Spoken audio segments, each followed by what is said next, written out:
in the letter, you also wrote that you stood right around Nobel, or perhaps slightly biased towards defense. Where do you stand right now? If you have already changed your position, could you also explain the reasons of that change? Yes, well, I really haven't changed. I still think that I'm at my normal balance of aggressiveness or defensiveness, or perhaps, as you say, a little bit defensive. The reasons being the expectation that interest rates will rise in order to combat inflation, the possibility that this will cause a recession. Tighter money often causes a recession, and also the geopolitical uncertainty in the world with Ukraine and so forth. So those are the reasons to be slightly defensive, if you want to try that, but not too much, because I think that the economic outlook is generally pretty good in the United States. That's mostly what I'm talking about. In your latest memo, you observed that the pendulum is swinging away from globalization and offshoring to onshoring. Yes. Why and how did you get that observation? I think that there has been a very long swing of the pendulum over the last 30 or 40, maybe 50 years in the direction of globalization, increased international trade, increased ease of transportation, lowering of trade barriers, and especially the great development of manufacturing capability in Asia, taking advantage of low labor costs.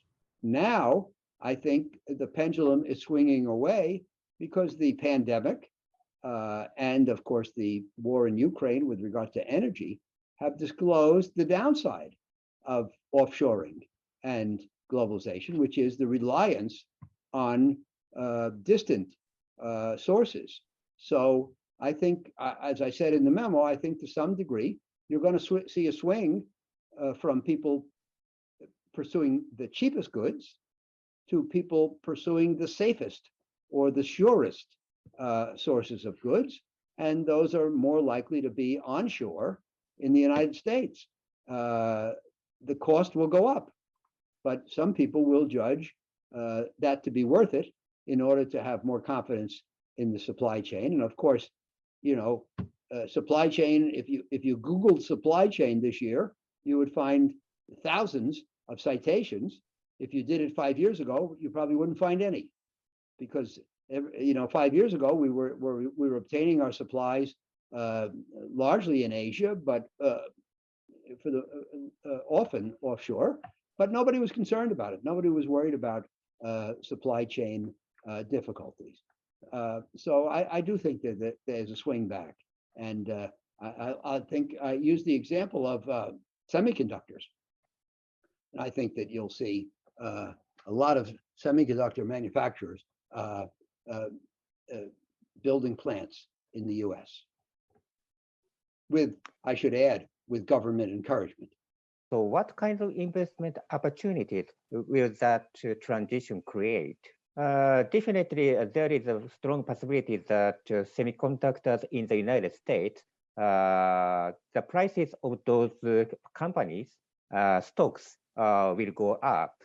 So that is a good opportunity for investors to invest in semiconductors in the United States and in other countries other than Taiwan and so on, China. Well, maybe so. But I mean, Nakanomiya-san, this is a good example of why investing is not easy, because it's not always easy to see the process through which value is created. Yes, U.S. manufacturers will source more semiconductors in the U.S. Does that mean that their stocks will go up? Well, maybe so, but there'll be a challenge because their costs will go up. The semiconductors they source in the US will not be as inexpensive as the ones that they've been sourcing in South Korea or Taiwan. And if their costs go up, maybe the profits go down for a while. Maybe the stocks are soft. So I think it's hard to foresee with confidence what the implications are and which stocks will do well. Now, some of these onshoring efforts will require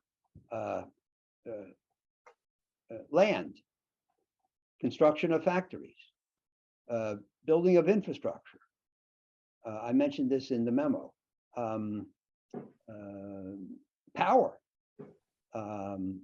and construction of development of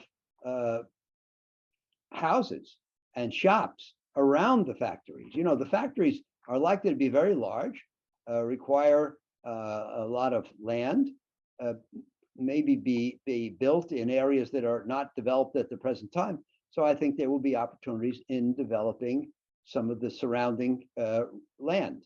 But, you know, it's not going to be easy to figure out which companies will be the beneficiaries, which companies will build the plants for the manufacturers or build the small cities that will grow up around them.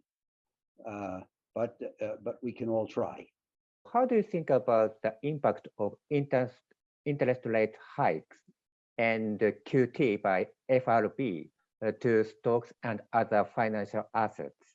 The easy money policies of the central banks over the last 13 years since the global financial crisis have created strong economic growth in many parts of the world and rising asset prices.